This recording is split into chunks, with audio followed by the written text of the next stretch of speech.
If you look at the top athletes in most sports, whether we're talking about sprinting, jumping, martial arts or football, chances are they can produce a lot of power. By now you probably noticed that power is a big subject in my videos, and yes, that's the way it is, because it is a winning concept. And one great way to develop total body power is through the Olympic lifts. Olympic weightlifters have achieved some of the highest power outputs ever reported.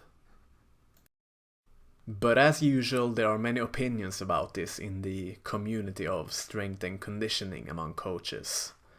Some will say that they should never be performed, while others are advocate of it. They say it's necessary for athletic performance.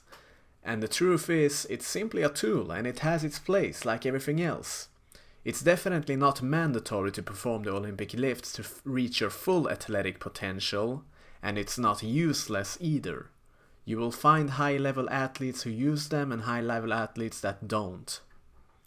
One very common argument, or should I say excuse, that some coaches will use is that Olympic lifts are too complicated to learn and athletes have limited time in the weight room, which makes it counterproductive to learn the lifts. Well, yes and no, because often those coaches are not even competent in the Olympic lifts to begin with, but they will still have the strongest opinion about them. The problem is that they expect their athletes to perform like an Olympic gold medalist from China that has done this since he could walk. I mean, if I want to learn the piano, I'm not going to use the excuse that it's too hard because my initial performance standard is a German symphony from the 1800s, right? Considering you're an athlete outside the sport of Olympic weightlifting, you're not doing this to become a competitive lifter. You're doing this to develop power for your own sport. Narrow it down, use simple versions, and get good enough technique. We will discuss this later in the video, stay tuned. Another common argument is that your risk to reward rate is too high. Well, if you do it wrong, of course the risk to reward rate is high. That's why you have to learn the technique and the fundamentals, as simple as that, like everything else. Driving a car is dangerous too if you don't know how to drive from the beginning. It never ceases to surprise me why we like to overcomplicate things. If your coach knows what he or she is doing, they will go through a certain checklist. The checklist is designed so that you won't hurt yourself, so that you do the correct procedures and technique. Do you possess enough mobility? No? Let's work on that first. Do you feel pain doing this certain movement? No? Okay, let's proceed. Step 2. Do you know what I mean?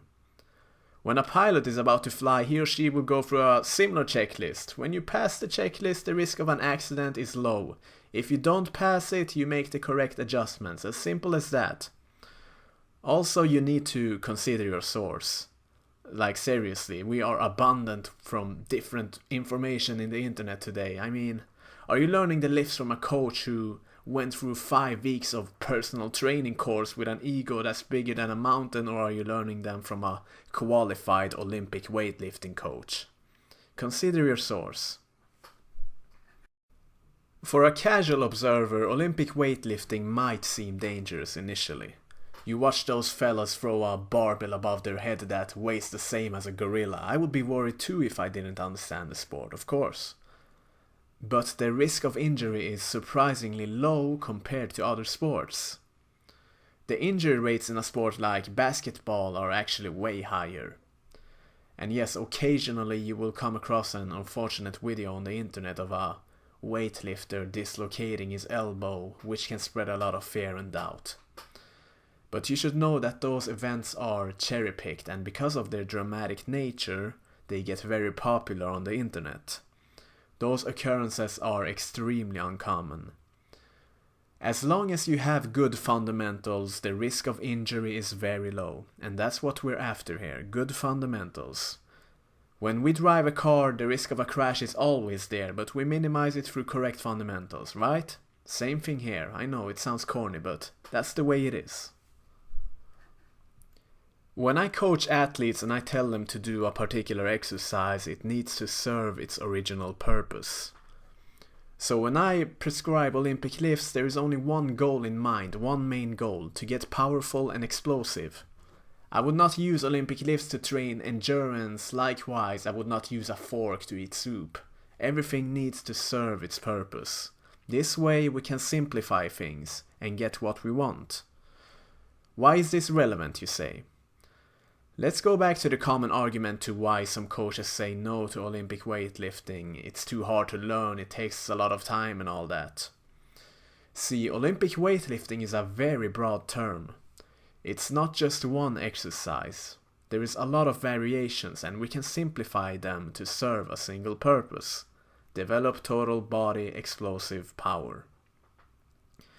Most of the power you develop comes from this phase. It's called the second pull, or the triple extension.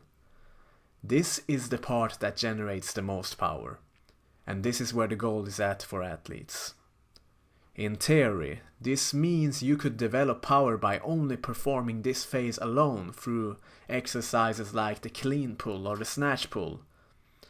As athletes with limited time in the weight room, it could be a good idea to ignore those complicated variations and only focus on the less technically demanding lifts that focus on triple extension or the second pull and maximal power development. Let me explain. Generally speaking, we have two variations in Olympic weightlifting, the full variations and the power variations. Let's compare the full clean to the power clean, for example. Those are two completely different exercises. Their mechanics are very different. The full clean is a lot harder to learn because you sometimes have to adjust the power you use in the second pull. You will use just enough power in this pull to meet the bar at the bottom position, which also requires a completely different timing. Then you will front squat the weight from the bottom to complete the lift. In the power variation, however, you will try to generate as much power as you can and catch the bar as high as you can, above 90 degrees. Therefore, you will hold nothing back and generate more velocity. It's also easier to learn. So for athletes who are looking to develop explosive power exclusively, the power variations are probably more cost effective. You can even simplify this further. You can perform them from a higher position with the use of a block or from hang position. This is very common in the track and field world because it's one less thing to think about. You don't need to worry about a good lift from the ground anymore. Now your only concern is the triple extension that we're after, the one that generates much power. And in extreme cases it can even be simplified even further. Instead of barbells you can use kettlebells or dumbbells when performing the Olympic lifts. Those are much easier to learn, but it's harder to progress with heavier weights because this variation stresses your arms and wrists much more than the barbell one.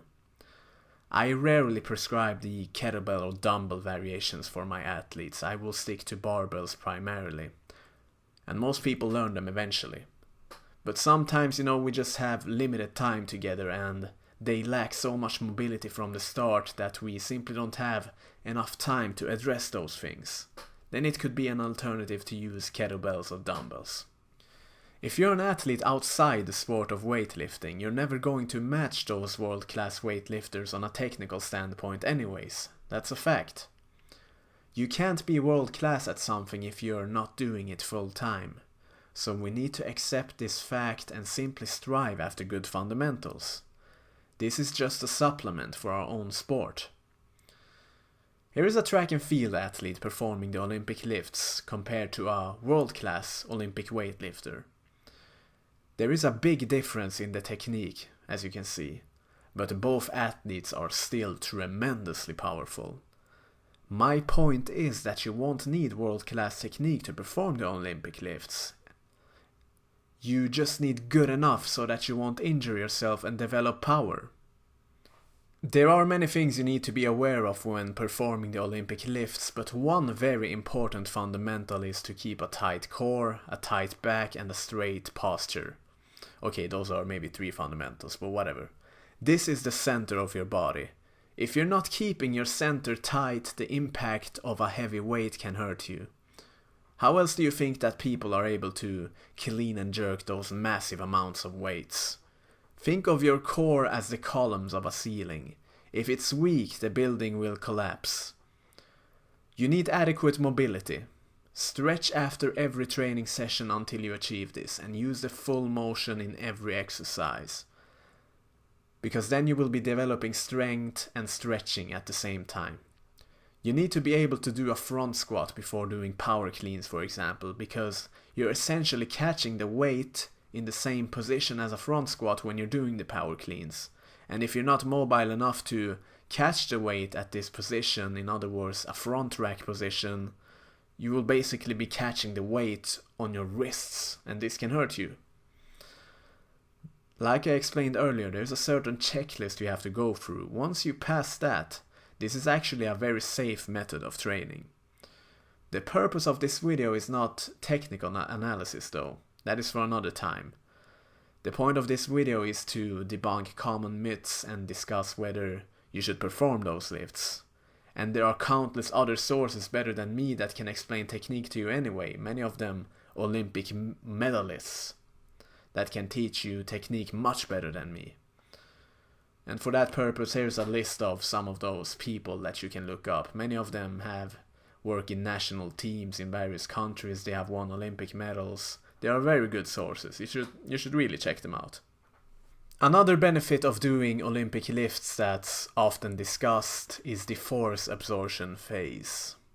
It is thought that every time you catch those heavy bars landing on your body, you're getting better at absorbing force and therefore making your body more resilient. This unique way to absorb force is hard to emulate in other exercises. It's almost exclusive to Olympic weightlifting. And lastly, Olympic weightlifting is fun. As simple as that. Almost every athlete I train will seriously fall in love with them. It's hard to explain. You simply have to try it. When you do something out of pure enjoyment, you will also develop faster, because now you do it because you want to. It doesn't feel like work anymore. It doesn't feel like someone's forcing you. It feels like play. And this is a big advantage of Olympic lifts compared to other explosive training methods. It's just so much fun. This makes everything a lot easier. Seriously, I am warning you, there is a chance that you will become addicted. So, is Olympic weightlifting necessary to become successful? Absolutely not. It's simply a great tool that you can use to develop power. That's it. Its effectiveness will depend on the demands of your sport. There are many more methods to develop power, plyometrics and ballistic training being a few examples. But with that said, it's also hard to match the power you generate from Olympic lifts with other training forms. You need to evaluate your sport before deciding on incorporating Olympic lifts. Does your sport need a lot of power? Do you jump a lot? Do you have to run fast? Do you have to run for 100 meters or do you have to run for 10 kilometers? Do you have to throw objects for a long distance? Here I've made a list of various scenarios where Olympic lifts could be useful. If you're a wrestler who lifts and throws people, you could use Olympic lifts. If you're a rugby player who changes directions and tackles people and needs to be powerful and run fast, you can use Olympic lifts. If you're a jumper, Olympic lifts is an excellent option. If you're a marathon runner or do ultra endurance sports, Olympic lifts are probably not a big priority, although they could still be useful in some cases. Basically, you have to evaluate your sports and its needs. Bottom line is this: Olympic weightlifting is simply a tool that makes you powerful. It's a very good tool that's hard to match, and like every other tool, it's only dangerous if you don't know how to use it. So learn how to use it. As simple as that. Don't complicate it anymore. We live in an age that's abundant in information. If you could find this video that you're watching right now, I can guarantee you that you can find information on how to perform Olympic lifts. Thank you for watching.